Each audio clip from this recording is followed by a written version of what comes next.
দর্শক আমন্ত্রণ দীপ্ত আন্তর্জাতিক সংবাদে আপনাদের সাথে আছি আমি নুজহাত রাহানুমা। শাসন ব্যবস্থায় পট পরিবর্তনের পর বাংলাদেশে মানবাধিকার পরিস্থিতি স্থিতিশীল রয়েছে, তবে কিছু বিষয়ে উদ্বেগ রয়ে গেছে। বাংলাদেশের ২০২৪ সালের পরিস্থিতি নিয়ে যুক্তরাষ্ট্রের পররাষ্ট্র দপ্তরের মানবাধিকার বিষয়ক বার্ষিক প্রতিবেদনে এসব তথ্য উল্লেখ করা হয়। গত বছরের জুলাই আগস্টে ছাত্র আন্দোলনে হাজারো মানুষ নিহত হওয়ার পর ৫ আগস্ট তৎকালীন প্রধানমন্ত্রী শেখ হাসিনা দেশ ছেড়ে পালিয়ে যান। পরে ৮ আগস্ট ডক্টর ইউনূসকে প্রধান উপদেষ্টা করে অন্তর্বর্তী সরকার গঠন করা হয়। হাসিনা সরকার পতনের পর আগস্টে বাংলাদেশে কিছু ঘটনা ঘটলেও দেশের মানবাধিকার পরিস্থিতি ধীরে ধীরে স্থিতিশীল হয়েছে, তবে কিছু উদ্বেগ রয়ে গেছে, এমনটাই বলছে যুক্তরাষ্ট্র। ২০২৪ সালের পরিস্থিতি নিয়ে যুক্তরাষ্ট্রের পররাষ্ট্র দপ্তরের মানবাধিকার বিষয়ক বার্ষিক প্রতিবেদনে এসব তথ্য উল্লেখ করা হয়েছে। মঙ্গলবার মার্কিন পররাষ্ট্র দপ্তরের ওয়েবসাইটে এ প্রতিবেদন প্রকাশ করা হয়। প্রতিবেদনে তৎকালীন সরকারের গুম, অমানবিক নির্যাতন, নির্বিচারে গ্রেপ্তার, বিদেশে অবস্থানরত ব্যক্তিদের বিরুদ্ধে আন্তঃসীমান্ত দমননীতি, মত প্রকাশ ও গণমাধ্যমের স্বাধীনতায় গুরুতর বাধা, শ্রমিক নেতা ও ইউনিয়ন সদস্যদের ওপর সহিংসতা এবং ভয়াবহ শিশুশ্রমের মতো মানবাধিকার লঙ্ঘনের অভিযোগ পাওয়ার কথা তুলে ধরা হয়। প্রতিবেদনে আরও বলা হয়, পূর্ববর্তী সরকারের সময় মানবাধিকার লঙ্ঘনের জন্য দায়ীদের জবাবদিহির বদলে ব্যাপক দায়মুক্তির অভিযোগ ছিল। অভিযুক্তদের খুব কম ক্ষেত্রেই শনাক্ত ও শাস্তি দেওয়ার উদ্যোগ নেওয়া হয়েছিল। তবে সরকার পতনের পর অন্তর্বর্তী সরকার মানবাধিকার লঙ্ঘনের অভিযোগে অভিযুক্ত সাবেক সরকারের সদস্যদের গ্রেপ্তার করেছে বলে প্রতিবেদনে তুলে ধরা হয়। বিভিন্ন মানবাধিকার সংস্থা ও সংবাদ মাধ্যমের বিশ্বাসযোগ্য প্রতিবেদনে জুলাই ও আগস্টে সাবেক ক্ষমতাসীন আওয়ামী লীগের ছাত্র সংগঠন ছাত্রলীগের গুরুতর মানবাধিকার লঙ্ঘনের নানা ঘটনা নথিভুক্ত হয়েছে। এসব বিষয়ে অন্তর্বর্তী সরকার জাতিসংঘের সঙ্গে একযোগে কাজ করছে। অপরাধীদের জবাবদিহি নিশ্চিত করতে দেশের প্রচলিত বিচার ব্যবস্থা ও আন্তর্জাতিক অপরাধ ট্রাইব্যুনাল উভয়কে কাজে লাগানো হচ্ছে বলেও মার্কিন প্রতিবেদনে জানানো হয়। ইশরাত সুমা, দীপ্ত বার্তা কক্ষ। ফিলিস্তিনের অবরুদ্ধ গাজা ভূখণ্ডে ইসরায়েলি হামলায় মঙ্গলবার আরও অন্তত ৭৩ জন ফিলিস্তিনি প্রাণ হারিয়েছেন।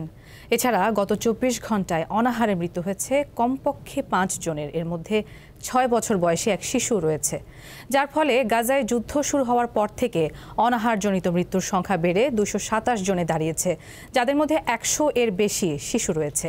এদিকে ইসরায়েলের যুদ্ধবিমান ও কামান থেকে চালানো হামলায় তছনছ হচ্ছে গাজা সিটির উত্তরাঞ্চল।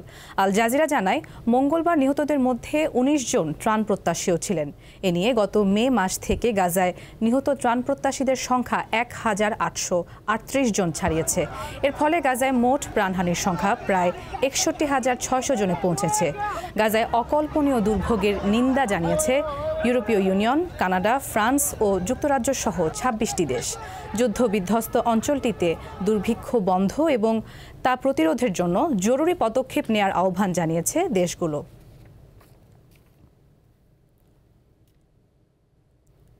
ইসরায়েলের হাইফা বন্দর সহ ৪টি গুরুত্বপূর্ণ স্থানে ড্রোন হামলার দাবি জানিয়েছে ইয়েমেনের হুতি বিদ্রোহীরা। ফিলিস্তিনের গাজায় ইসরায়েলের নৃশংস কর্মকাণ্ডের জবাবে এই হামলা চালানোর কথা জানায় সশস্ত্র গোষ্ঠীটি। ইসরায়েলের হাইফা বন্দর, নেগেভ, আল রশরাশ ও বীরশেবায় এই হামলা চালানোর দাবি করা হয়। হামলায় ৬টি ড্রোন ব্যবহার করা হয়েছে এবং ড্রোনগুলো সফলভাবে লক্ষ্যবস্তুতে আঘাত হেনেছে বলে দাবি হুতি বিদ্রোহীদের।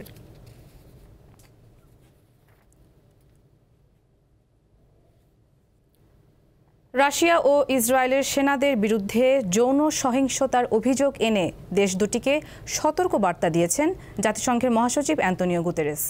জাতিসংঘের নিরাপত্তা পরিষদের সংঘাতপূর্ণ এলাকায় যৌন সহিংসতা সম্পর্কিত বার্ষিক প্রতিবেদনে এমনটাই জানিয়েছেন সংস্থাটির মহাসচিব। গুতেরেস বলেন, ইসরায়েল এবং রাশিয়াকে আগামী বছর ধর্ষণ বা অন্যান্য ধরনের যৌন সহিংসতার জন্য সন্দেহভাজন দলগুলোর মধ্যে তালিকাভুক্ত করা হতে পারে। ইসরায়েলের বেশ কয়েকটি কারাগার আটক কেন্দ্র এবং সামরিক ঘাঁটিতে ফিলিস্তিনিদের বিরুদ্ধে ইসরায়েলি সশস্ত্র ও নিরাপত্তা বাহিনীর দ্বারা যৌন সহিংসতার তথ্য দিয়ে গভীরভাবে উদ্বেগ জানানো হয়। অন্যদিকে রাশিয়ার 50টি সরকারি ও 22টি অনানুষ্ঠানিক আটক কেন্দ্রে ইউক্রেনীয় যুদ্ধবন্দীদের বিরুদ্ধে একই ধরনের সহিংসতার তথ্য উঠে আসে। তবে জাতিসংঘে নিযুক্ত ইসরায়েলের রাষ্ট্রদূত এই অভিযোগ ও উদ্বেগকে ভিত্তিহীন বলে উড়িয়ে দিয়েছেন। ইসরায়েলের সঙ্গে সাম্প্রতিক সংঘাতের পর ধরপাকড় চলছে ইরানে। এখন পর্যন্ত প্রায় 21,000 সন্দেহভাজনকে গ্রেপ্তারের তথ্য জানিয়েছে দেশটির পুলিশ বাহিনী। স্থানীয় সময় মঙ্গলবার ইরানের রাষ্ট্রীয় গণমাধ্যমে পুলিশের মুখপাত্র সাইদ বন্তজেরুল মাহাদি এ তথ্য জানান। ইরানের পুলিশ জানায়, গত 13 জুন ইসরায়েলের বিমান হামলা শুরুর পর দেশজুড়ে নিরাপত্তা বৃদ্ধির পাশাপাশি জনগণকে সন্দেহজনক কোনো ব্যক্তির ব্যাপারে কোনো খবর দেওয়ার আহ্বান জানানো হয়। জনগণের কাছ থেকে পাওয়া তথ্যে সন্দেহভাজনদের গ্রেপ্তার করা হচ্ছে। তবে গ্রেপ্তারকৃতদের বিরুদ্ধে কী অভিযোগ আনা হয়েছে তা জানায়নি ইরানি পুলিশ। এছাড়া আইনশৃঙ্খলা রক্ষাকারী বাহিনীর অভিযানে দেশটিতে 2774 জন অবৈধ অভিবাসীকে আটক করা হয়।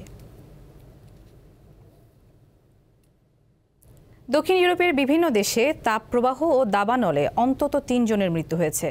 দাবানলের কারণে হাজারো মানুষ ঘরবাড়ি ছাড়তে বাধ্য হচ্ছেন। বিবিসি জানায়, ইতালি, ফ্রান্স, স্পেন, পর্তুগাল ও বলকান অঞ্চলের কিছু এলাকায় তাপমাত্রা 40 ডিগ্রি সেলসিয়াসের ওপরে পৌঁছানোর কারণে রেড হিট অ্যালার্ট জারি করা হয়েছে।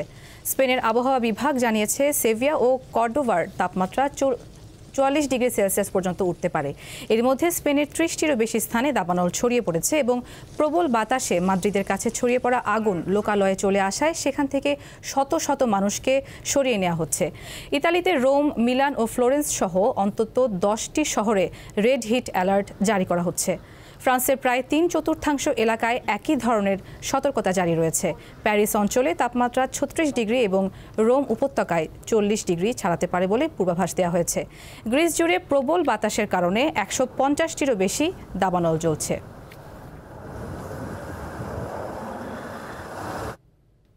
দক্ষিণ কোরিয়ার সাবেক প্রেসিডেন্ট ইয়ন সুক ইয়োলের স্ত্রী ও সাবেক ফার্স্ট লেডি কিম কিয়ন হিকে শেয়ারবাজারে কারসাজি ও ঘুষ গ্রহণ সহ একাধিক অভিযোগে গ্রেপ্তার করা হয়েছে। তার স্বামী ও দক্ষিণ কোরিয়ার সাবেক প্রেসিডেন্ট ইয়ন সুক ইয়োলও এখন কারাবন্দী রয়েছেন। বিবিসি জানায়, মঙ্গলবার আদালতে শুনানিতে নিজের বিরুদ্ধে সব অভিযোগ অস্বীকার করেন কিম। অভিযোগপত্রে বলা হয়েছে, কিম দক্ষিণ কোরিয়ার BMW ডিলারের শেয়ারমূলক কারসাজির মাধ্যমে প্রায় $5,78,000 মার্কিন অবৈধভাবে আয় করেন। এছাড়া বিতর্কিত ইউনিফিকেশন চার্চকে ব্যবসায়িক সুবিধা দেওয়ার বিনিময়ে 2টি শ্যানেল ব্যাগ ও একটি হীরার নেকলেস ঘুষ হিসেবে গ্রহণ করার অভিযোগ রয়েছে সাবেক ফার্স্ট লেডির বিরুদ্ধে। দক্ষিণ কোরিয়ার ইতিহাসে এই প্রথম কোনো সাবেক প্রেসিডেন্ট ও তার স্ত্রী একই সময়ে কারাবন্দী হলেন। কিমের স্বামী ও সাবেক প্রেসিডেন্ট ইয়ন সুক ইয়োল গত বছর দেশটিতে সামরিক আইন প্রয়োগের চেষ্টার অভিযোগে গ্রেপ্তার হন। এই ঘটনা দেশ জুড়ে রাজনৈতিক অস্থিরতা তৈরি করে এবং শেষ পর্যন্ত তাকে ক্ষমতাচ্যুত হতে হয়।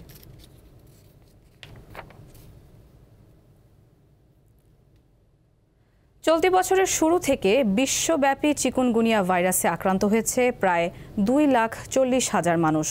16টি দেশে ছড়িয়ে পড়া এই ভাইরাসে মৃত্যু হয় 90 জনের। Asia, Africa, Europe, Latin America ও ভারত মহাসাগরীয় অঞ্চলে বেড়েছে এর প্রাদুর্ভাব। চীনে পরিস্থিতি উদ্বেগজনক হওয়ায় মশাবাহিত ভাইরাস ঠেকাতে অভিনব পদ্ধতি প্রয়োগ করছে দেশটির সরকার।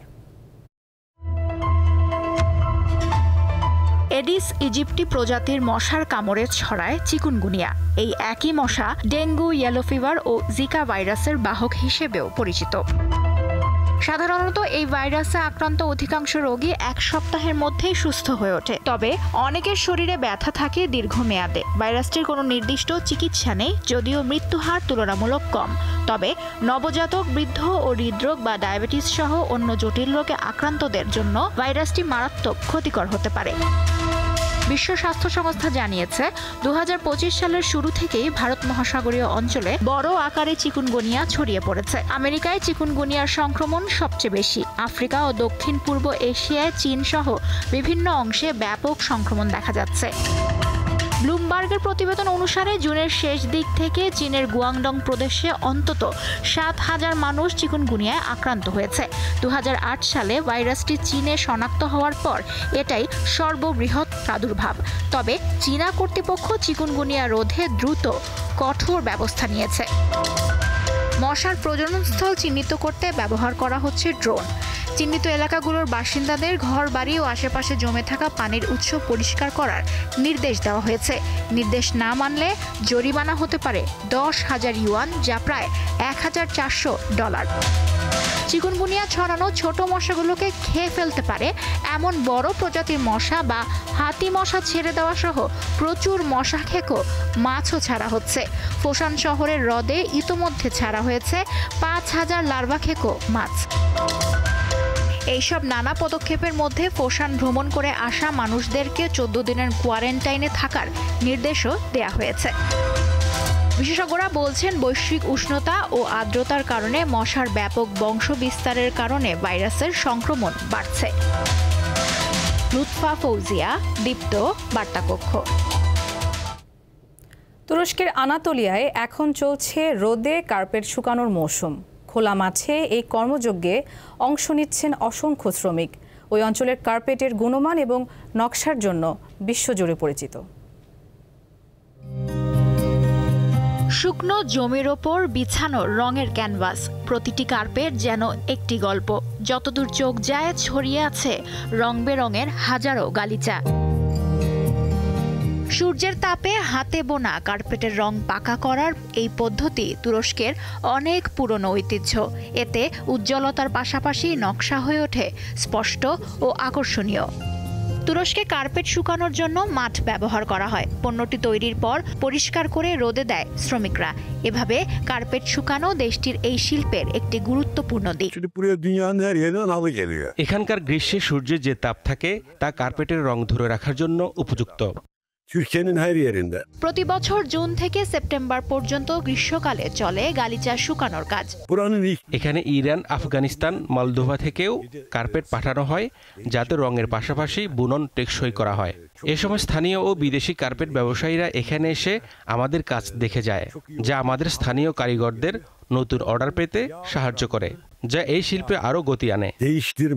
কার্পেট যাতে চুরি বা বৃষ্টিতে নষ্ট না হয় সেজন্য থাকে 24 ঘন্টা নিরাপত্তা ও তদারকির ব্যবস্থা। লুৎফা ফৌজিয়া, দীপ্ত, বার্তাকক্ষ। দর্শক, শেষ করছি আন্তর্জাতিক সংবাদ। পরবর্তী আয়োজন বিকেল 5টায় জেলা সংবাদ দেখার আমন্ত্রণ। এছাড়া তথ্য ও বিনোদনের অন্যান্য খবর পেতে যুক্ত থাকুন দীপ্ত ডিজিটাল প্ল্যাটফর্মগুলোতে। ধন্যবাদ সবাইকে।